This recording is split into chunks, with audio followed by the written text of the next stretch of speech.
بسم اللہ الرحمن الرحیم۔ السلام علیکم۔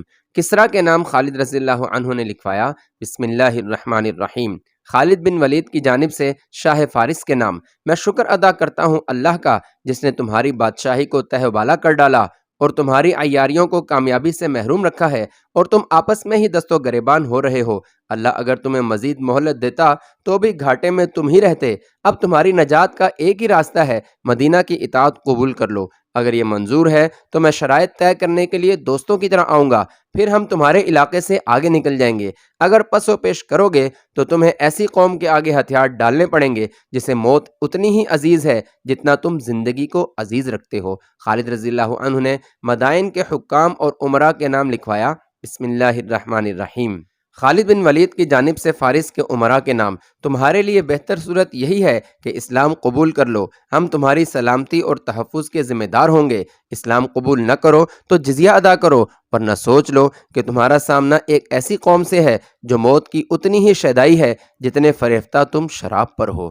خالد رضی اللہ عنہ نے شاہ فارس کے نام خط حیرہ کے رہنے والے ایک آدمی کے ہاتھ بھیجا اور امراء وغیرہ کے نام خط لے جانے والا انبار کا رہنے والا ایک آدمی تھا۔ کسی بھی مورخ نے ان دونوں آدمیوں کے نام نہیں لکھے۔ انبار جس علاقے میں تھا وہ سابات کہلاتا تھا۔ سابات آج کل کے ضلعوں کی طرح تھا اور انبار اس ضلع کا سب سے بڑا شہر تھا۔ سابات کا حاکم یا امیر شیرزاد تھا جو اس وقت انبار میں مقیم تھا۔ وہ دانش مند اور عالم تھا۔ اس میں عسکری صلاحیت ذرا کم تھی، لیکن انبار میں فوج اتنی زیادہ تھی کہ اسے عسکری سوجھ بوجھ کی ضرورت ہی نہیں تھی۔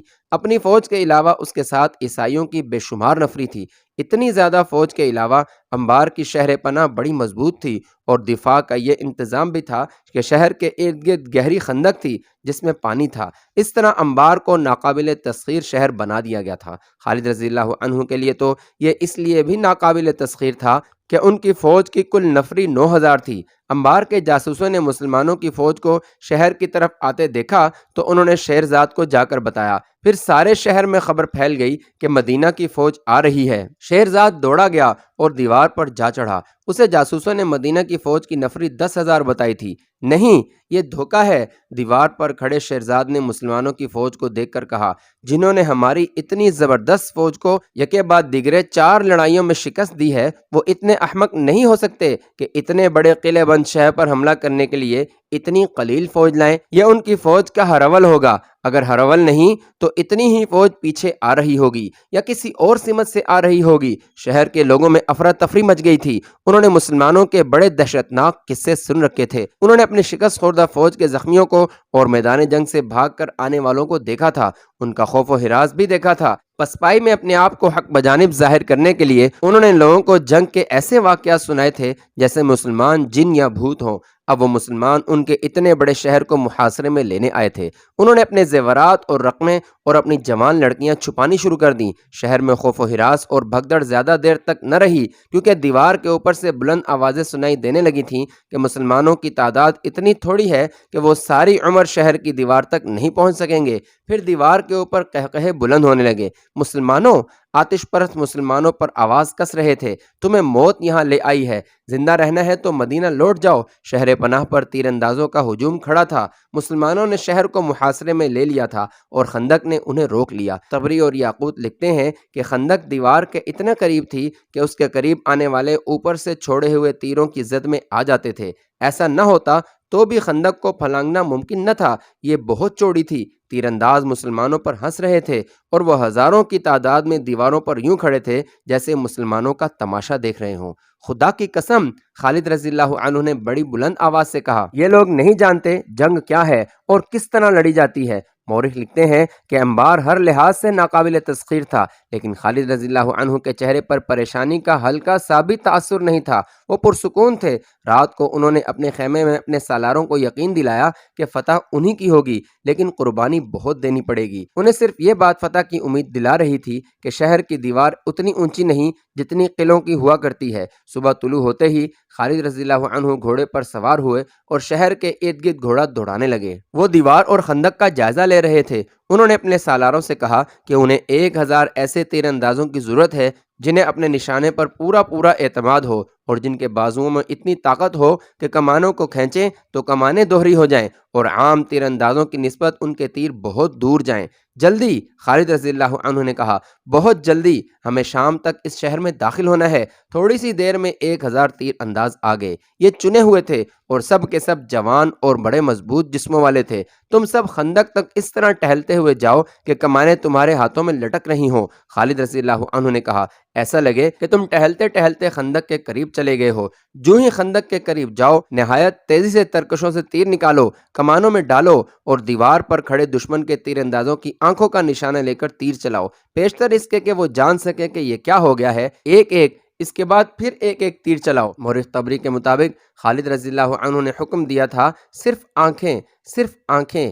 1000 تیر انداز خالد رضی اللہ عنہ کے حکم کے عین مطابق آہستہ آہستہ خندق تک گئے۔ دیوار پر دشمن کے سپاہی ہنس رہے تھے اور بے پرواہی سے کھڑے تھے۔ انہیں مسلمانوں کا کوئی ارادہ نظر نہیں آ رہا تھا کہ وہ خندق کو پھلانگنے کی کوشش کریں گے۔ خندق کے قریب پہنچ کر ان کے 1000 تیر اندازوں نے اوپر دیکھا، ادھر ادھر دیکھا، خندق میں دیکھا اور نادانوں کی سی حرکتیں کی۔ آتش پرستوں کے تیر اندازوں نے ان پر تیر چلانے کی ضرورت محسوس نہ کی، حالانکہ مسلمان تیر انداز ان کی زد میں تھے۔ اچانک مسلمان تیر اندازوں نے ترکشوں میں سے ایک ایک تیر نکالا، پرک جھپکتے تیر کمانوں میں ڈالے، کمانیں آگے رکھ کر دشمن کی آنکھوں کے نشانے لیے اور تیر چھوڑ دیے۔ 1000 تیروں میں سے پیشتر آتش پرستوں کے تیر اندازوں کی ایک ایک آنکھ میں اتر گئے۔ معاً بعد مسلمان تیر اندازوں نے 1000 تیر چھوڑے، پھر 1000 اور۔ یہ کہنا صحیح نہیں ہو سکتا کہ مسلمانوں کا کوئی بھی تیر خطا نہیں گیا۔ تاریخوں میں لکھا ہے کہ زیادہ تیر دشمن کی آنکھوں میں لگے اور شہر میں یہ خبر تیز ہوا کی طرح پھیل گئی کہ ہمارے سینکڑوں سپاہیوں کی آنکھیں ضائع ہو گئی ہیں۔ اب ان سینکڑوں سپاہیوں کو شہر پناہ سے اتارا گیا تو شہر کے لوگوں نے ہر ایک کی ایک ایک آنکھ میں تیر اترا ہوا دیکھا اور ان زخمیوں کو کربناک آہوزاری کرتے دیکھا۔ ایک انگریز مبصر سر والٹر نے متعدد مورخوں کے حوالے سے لکھا ہے کہ مسلمانوں کی طرف سے 3000 تیر اتنی تیزی سے چلے کہ آتش پرست اپنے آپ کو بچا ہی نہ سکے اور تیر جن کی آنکھوں میں نہ لگے ان کے چہروں میں اتر گئے۔ چونکہ فارس کے یہ سپاہی اور ان کی مدد کو آئے ہوئے عیسائی شہر پناہ پر گھنے ہجوم کی طرح کھڑے تھے، اس لیے کوئی تیر ضائع نہ گیا۔ ہر تیر نے ایک ایک آدمی کو زخمی کیا۔ طبری کی تحریر کے مطابق انبار کے محاصرے کو ذات العیون یعنی آنکھوں کی تکلیف بھی کہا جاتا ہے۔ مسلمانوں کے اس وار نے شہر کے لوگوں پر ہی نہیں، فارس کی فوج پر بھی خوف و ہراس طاری کر دیا۔ مسلمانوں نے تو جادو کا کرتب دکھا دیا تھا۔ ساوات کا آتش پرست حاکم شیرزاد دانشمند اور دور اندیش آدمی تھا۔ اس نے بھانپ لیا کہ اس کی فوج میں جو لڑنے کا جذبہ موجود تھا وہ مانند پڑ گیا ہے۔ اسے یہ بھی احساس تھا کہ اس کی فوج پہلی شکستوں کی بھی ڈری ہوئی ہے۔ چنانچہ مزید قتل و غارت کو روکنے کے لیے اس نے خالد رضی اللہ عنہ سے صلح کرنے کا فیصلہ کیا۔ اس نے 2 امراء کو قلعے کے باہر بھیجا۔ خندق کے قریب آ کر ان 2 امیروں نے مسلمانوں سے پوچھا کہ ان کا سالار اعلیٰ کہاں ہے۔ خالد رضی اللہ عنہ کو اطلاع ملی تو وہ آ گئے۔ ہمارے امیر شیرزاد نے ہمیں بھیجا ہے۔ شیرزاد کے بھیجے ہوئے 2 آدمیوں میں سے ایک نے خالد رضی اللہ عنہ سے کہا، ہم آپ سے صلح کرنے چاہتے ہیں لیکن ایسی شرائط پر جو ہمارے لیے قابل قبول ہوں۔ اگر صلح ہو جائے تو شیرزاد اپنی فوج کو ساتھ لے کر انبار سے چلا جائے گا۔ شیرزاد سے کہو کہ شرطیں منوانے کا وقت گزر گیا ہے۔ خالد رضی اللہ عنہ نے کہا، اب شرطیں ہماری ہوں گی اور تم لوگ ہتھیار ڈالو گے۔ دونوں آدمی واپس چلے گئے اور شیرزاد کو خالد رضی اللہ عنہ کا پیغام دیا۔ شیرزاد نے اپنے سالاروں کی طرف دیکھا، ہم اتنی جلدی ہتھیار نہیں ڈالیں گے۔ ایک سالار نے کہا، ہمارے پاس فوج کی کمی نہیں۔ دوسرے سالار نے کہا، مسلمان خندق سے آگے نہیں آ سکتے۔ شیرزاد نے سر ہلایا۔ یہ ایسا اشارہ تھا جس سے پتہ نہیں چلتا تھا کہ وہ شہر کا دفاع جاری رکھنا یا خالد رضی اللہ عنہ کے پیغام پر غور کر کے کوئی اور فیصلہ کرنا چاہتا ہے۔ اس کے سالاروں نے اس کے اشارے کو جنگ جاری رکھنے کا حکم سمجھا اور وہ شہر پناہ پر آ گئے۔ 1000 مسلمان تیر انداز جنہوں نے انبار کے 2000 سے زائد سپاہیوں کی آنکھیں نکال دی تھیں پیچھے ہٹ گئے۔ خالد رضی اللہ عنہ نے شہر کے ارد گرد ایک اور چکر لگایا۔ اب وہ صرف خندق کو دیکھ رہے تھے۔ انہوں نے خندق پار کرنے کا تہیہ کر لیا تھا۔ ایک جگہ خندق کی چوڑائی کم تھی لیکن اتنی کم نہیں تھی کہ دور سے گھوڑا دوڑاتے لائے اور وہ خندق پھاند جاتا۔ خالد رضی اللہ عنہ کے دماغ میں ایک طریقہ آ گیا۔ انہوں نے حکم دیا کہ اپنی فوج کے ساتھ جتنے اونٹ کمزور یا بیمار ہو گئے ہیں انہیں آگے لے آؤ۔ ایسے بہت سے اونٹ تھے جو پورا سامان اٹھانے کے قابل نہیں رہے تھے۔ خالد رضی اللہ عنہ کے حکم سے ان اونٹوں کو ذبح کر کے خندق میں اس جگہ پھینکتے گئے جہاں خندق کم چوڑی تھی۔ اتنے اونٹ ذبح کر کے خندق میں ترتیب سے پھینک دیے گئے کہ ایک پل بن گیا۔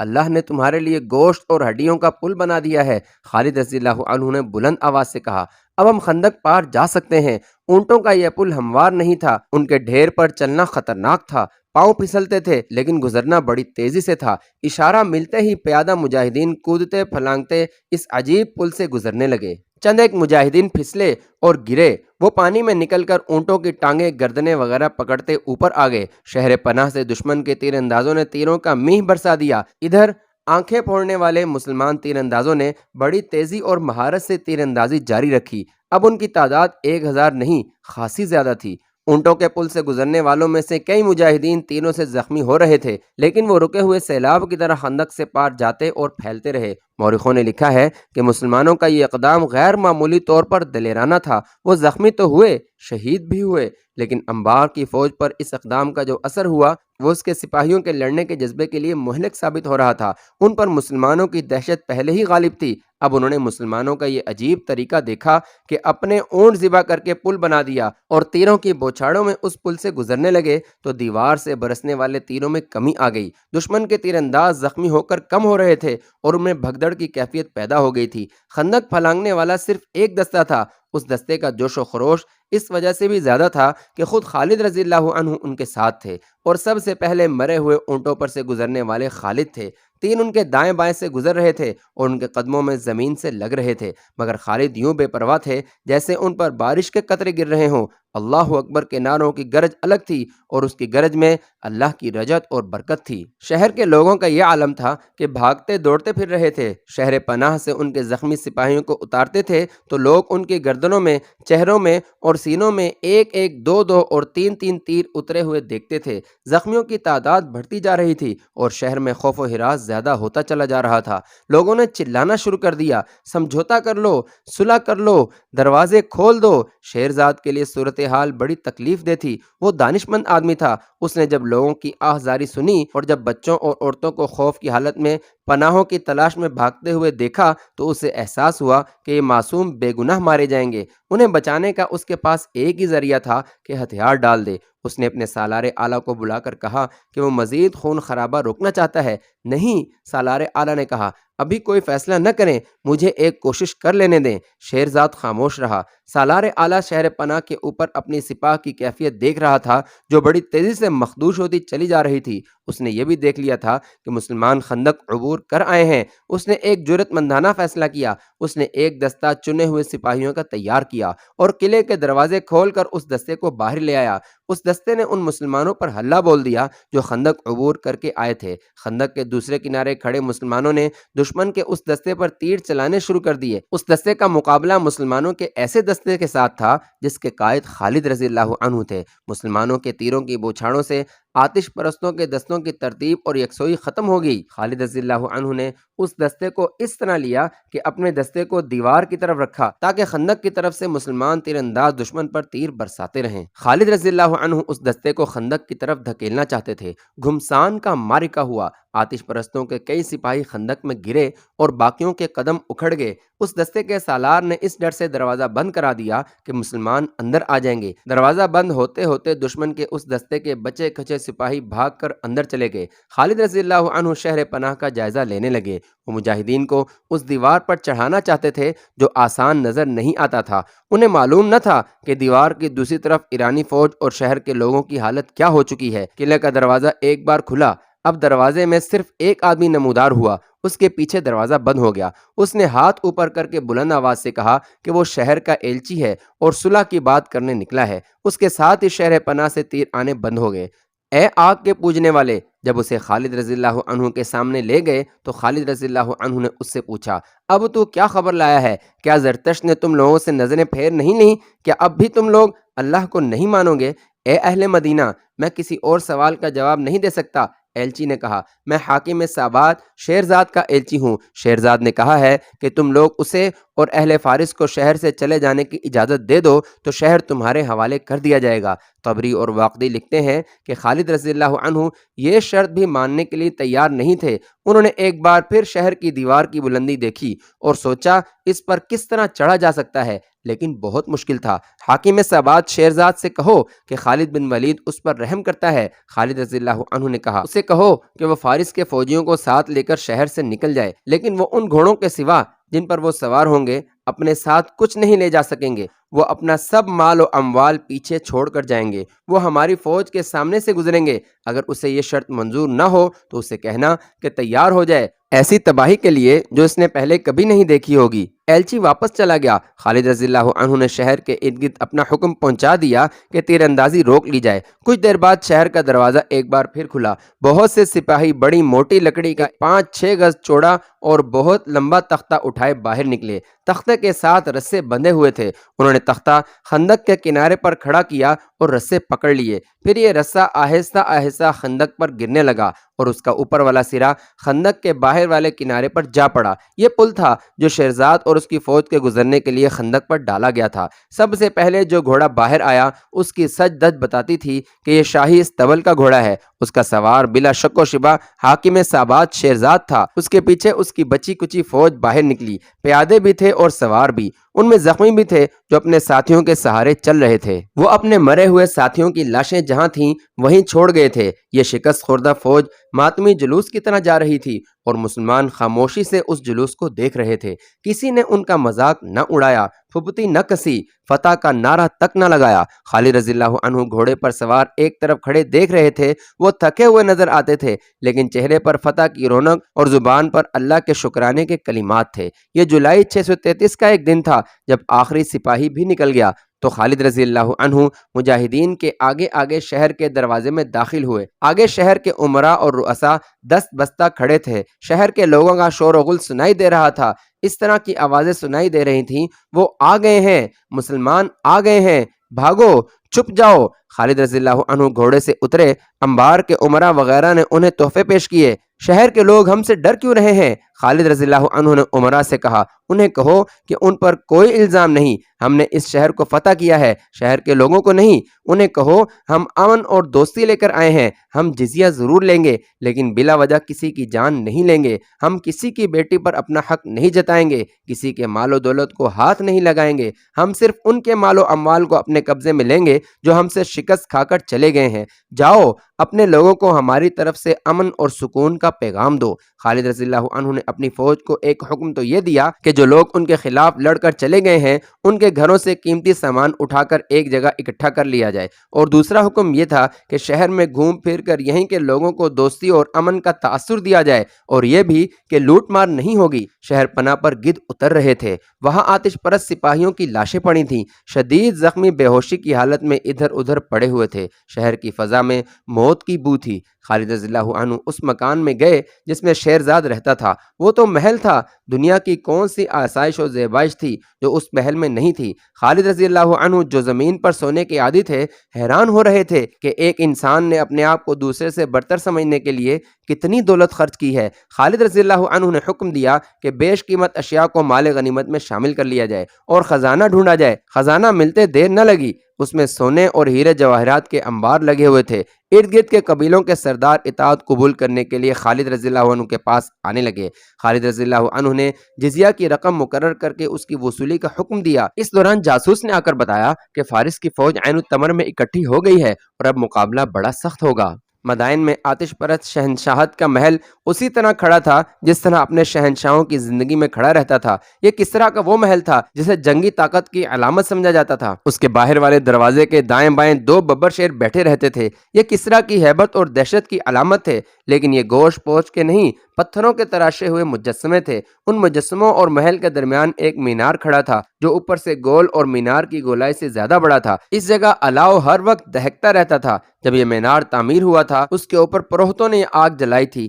کئی نسلیں پیدا ہوئیں اور اگلی نسلوں کو جنم دے کر دنیا سے رخصت ہو گئیں۔ یہ الاؤ دہکتا رہا۔ اس سے اٹھتا ہوا دھواں محل کی فضا میں یوں منڈلاتا رہتا تھا جیسے زرتشت نے اس محل کو اپنی پناہ میں لے رکھا ہو۔ الاؤ اب بھی دہک رہا تھا، اس کا دھواں اب بھی کسریٰ کے محل کی فضا میں منڈلا رہا تھا، لیکن ایسا لگتا تھا جیسے یہ دھواں محل کو پناہ میں لینے کے بجائے خود پناہ ڈھونڈ رہا ہو۔ محل جو دوسروں کے لیے کبھی ہیبت کا نشان تھا اب خود اس پر ہیبت طاری تھی۔ اس کی شان و شوکت پہلے جیسی ہی لگتی تھی، جاہ و جلال بھی پہلے جیسا تھا، مگر اس کے مکین اب صاف طور پر محسوس کرنے لگے تھے کہ اس محل پر آسیب کا اثر ہو گیا ہے۔ موت کی دبی دبی ہنسی کی سس سس دن رات سنائی دیتی تھی۔ ایک غیبی ہاتھ کسرا کے زوال کی داستان اس کے خاندان کے خون سے لکھ رہا تھا۔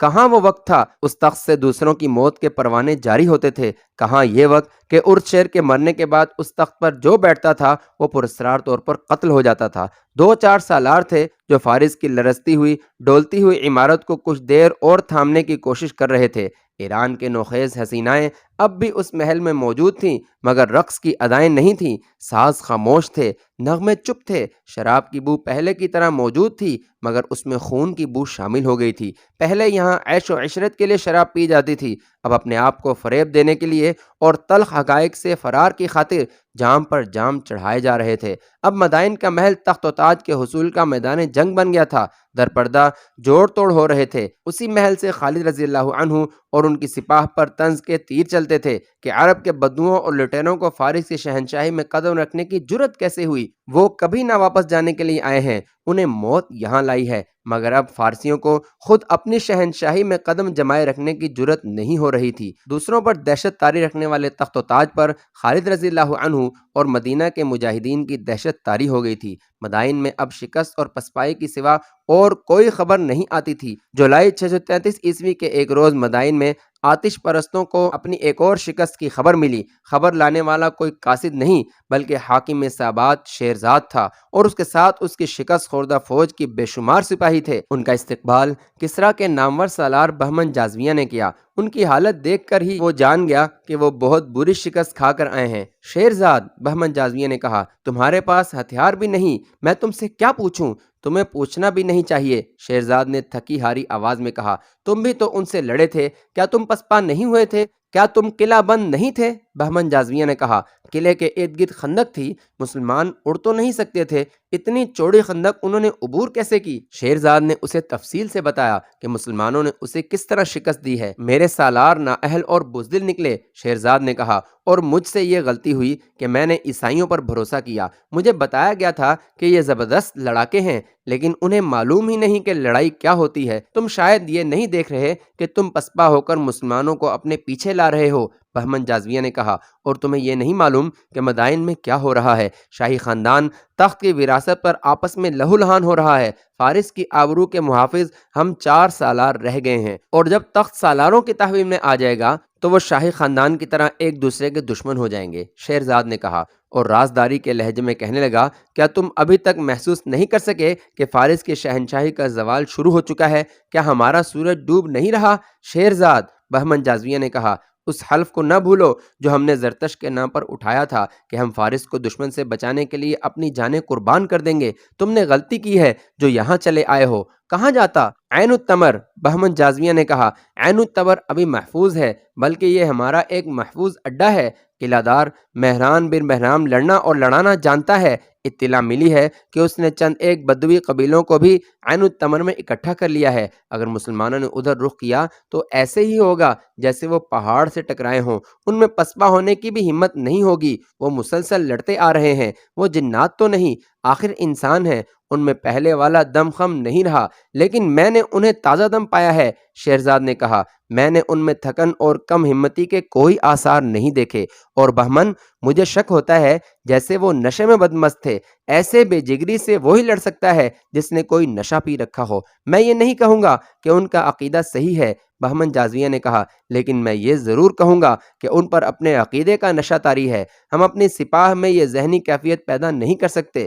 تم کہہ رہے تھے کہ مجھے عین التمر چلے جانا چاہیے تھا، شیرزاد نے کہا، کیا یہ بہتر نہیں ہوگا کہ میں تمہارے ساتھ رہوں اور اپنی سپاہ کو منظم کر لیں، پھر مسلمانوں پر جوابی حملے کی تیاری کریں؟ اب تمہارا عین التمر جانا ٹھیک بھی نہیں، بہمن جازویہ نے کہا، ہمیں سوچ سمجھ کر قدم اٹھانا پڑے گا۔ عین التمر انبار کے جنوب میں فرات کے مشرقی کنارے سے کئی میل دور ہٹ کر انبار کی طرح ایک بڑا تجارتی مرکز ہوا کرتا تھا۔ آج صرف ایک چشمہ اس کی نشاندہی رہ گئی ہے۔ اس زمانے میں اس شہر کا تجارتی رابطہ دنیا کے چند ایک دوسرے ملکوں کے ساتھ بھی تھا۔ قلعہ مضبوط اور شاندار تھا۔ وہاں کا حاکم اور قلعہ دار ایک فارسی سالار مہران بن مہرام تھا۔ مہران دیکھ رہا تھا کہ مسلمان فارس کی فوج کو ہر میدان میں شکست دیتے آ رہے ہیں، اور جو قلعہ ان کے راستے میں آتا ہے وہ ریت کا گھروندہ ثابت ہوتا ہے۔ اس نے تہیہ کر لیا تھا کہ مسلمانوں کو شکست دے کر فارس کی تاریخ میں اپنا نام پیدا کرے گا۔